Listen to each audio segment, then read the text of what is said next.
Homemade cutlet తయారు చేసుకోవడానికి కావాల్సిన పదార్థాలు ఏంటో ఇప్పుడు మనం చూద్దాం. బాయిల్ చేసుకున్న గ్రీన్ బఠానీ, ఆనియన్, టమాటో, కొత్తిమీర,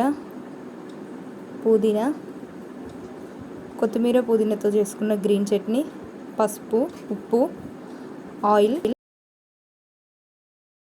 ధనియా పౌడర్, పెప్పర్, కారం, గరం మసాలా. ప్యాన్లో ఆయిల్ వేసి ఆయిల్ హీట్ అయ్యాక ఆనియన్స్ వేగేంత వరకు కలుపుకోవాలి. వీడియోలో చూపించిన విధంగా ఆనియన్స్ వేగాక టమాటో వేయాలి. టమాటోస్ ఫ్రై అయ్యేంత వరకు కలుపుకోవాలి. టమాటో ఫ్రై అయ్యాక కొత్తిమీర, పుదీనా వేసి కలుపుకోవాలి.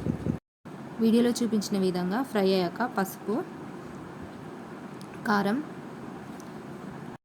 వేసి కలుపుకోవాలి.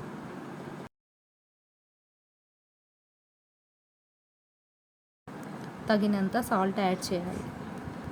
మనం ముందుగా బాయిల్ చేసి పెట్టుకున్న బఠానీ వేయాలి. బఠానీ కరెక్ట్గా మిక్స్ చేసుకొని పెప్పర్, చాట్ మసాలా, ధనియా పౌడర్ వేసి మిక్స్ చేసుకోవాలి. ఒక 5 minutes హీట్ చేసి గ్రీన్ పేస్ట్ యాడ్ చేయాలి.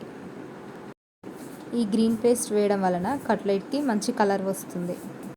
ఒక 5 minutes బాయిల్ అయ్యాక ఇప్పుడు మన రుచికరమైన టేస్టీ కట్లెట్ రెడీ.